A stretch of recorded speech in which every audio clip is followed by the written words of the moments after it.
l'inspiration biblique, comme le présente le dictionnaire de théologie catholique, c'est l'action que le Saint-Esprit a exercée sur les écrivains sacrés pour les déterminer à écrire avec son concours constant et sous son influence directe, les vérités qu'il voulait ainsi manifester aux hommes. Mais déjà à l'Antiquité, l'inspiration était le mouvement qui entraîne les poètes, les musiciens, ou les peintres, et même les chefs politiques. De là, le mot est venu à désigner plus spécifiquement, et surtout par le canal des Juifs de langue grecque, l'insufflation divine qui meut l'âme, la pensée et l'acte de l'écrivain sacré. C'est au XVIe siècle seulement qu'on a donné à ce terme sa signification physique, donc c'est-à-dire l'entrée de l'air dans les poumons, lors de la respiration. Ce sens aujourd'hui premier du mot n'est donc apparu qu'en un second temps, bien tardivement.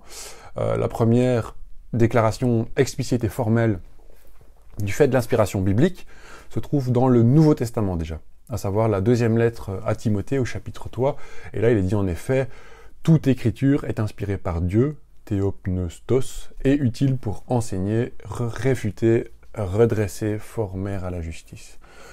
Le mot inspiratus, donc inspiré, se trouve dans la version latine d'un extrait de la deuxième lettre de Pierre au chapitre 1.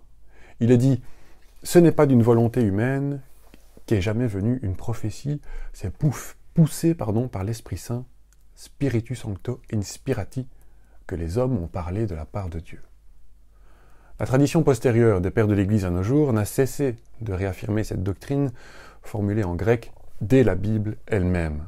Si nous voulons faire un peu l'historique de la théorie de l'inspiration, on peut parler de Philon d'Alexandrie, un philosophe juif hellénisé contemporain des débuts du christianisme qui a voulu rendre intelligible la théorie de l'inspiration pour une population juive de langue et de culture grecque à partir des croyances, des représentations et des concepts disponibles chez les auteurs grecs.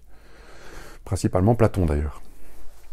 Car en effet, la croyance à des révélations divines transmises aux hommes par des personnages inspirés n'était pas une chose rare en Grèce antique. À présent, que dit le Concile Vatican II sur l'inspiration aujourd'hui? Donc finalement, que dit l'Église sur l'inspiration?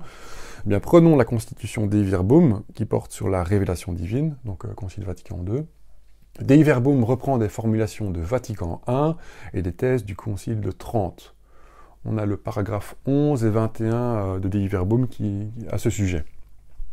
Le paragraphe 11 d'abord, il dit que l'Église, par sa foi apostolique, juge sacré et canonique tous les livres de l'Ancien Testament et du Nouveau Testament, puisque rédigés sous l'inspiration de l'Esprit Saint. Il dit aussi qu'ils ont Dieu pour auteur, ils ont été transmis comme tels à l'Église elle-même. Dieu a choisi des hommes auxquels ils ont recours dans le plein usage de leurs facultés et de leurs moyens pour que lui-même, agissant en eux et par eux, il mise par écrit, en vrai auteur, tout ce qui était conforme à son désir. Ce texte conciliaire dit aussi que les livres de l'Écriture enseignent fermement, fidèlement et sans erreur la vérité que Dieu a voulu pour notre salut. Le paragraphe 21, quant à lui, déclare que les Écritures, conjointement avec la tradition, sont inspirées par Dieu et communiquent immuablement la parole de Dieu lui-même et font résonner dans les paroles des prophètes et des apôtres la voix de l'Esprit Saint. Dei Verbum insiste sur l'activité propre aux écrivains sacrés. Ils ont agi en véritables auteurs, en faisant usage de leurs facultés et de leurs ressources. On est très loin de l'idée d'une dictée. L'ancienne idée d'inhérence, c'est-à-dire le fait que la Bible ne comporte aucune erreur tant en ce qui concerne la foi et la vie du croyant qu'au sujet de l'authenticité du texte et des détails relatifs aux thèmes scientifiques, historiques et géographiques. Donc cette ancienne idée, cette inhérence, a été remplacée par celle de la vérité. Et donc on parle évidemment de vérité de foi, et on n'est plus, heureusement d'ailleurs, dans le langage factuel, scientifique, on ne parle pas de vérité biologique par exemple.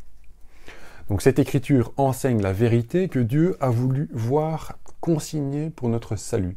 Donc on n'est pas dans la dictée, comme dans la foi musulmane.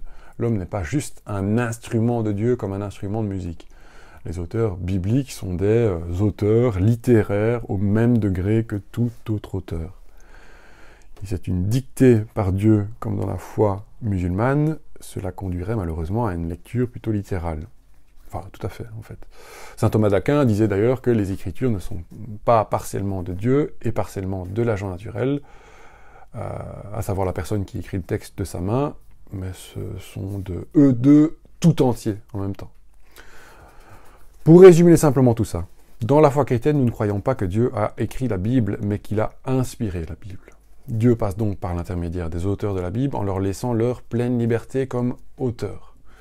La Bible est donc parole de Dieu, mais aussi, et en même temps, parole humaine, car la parole de Dieu ne peut se transmettre aux hommes qu'en devenant elle-même parole humaine.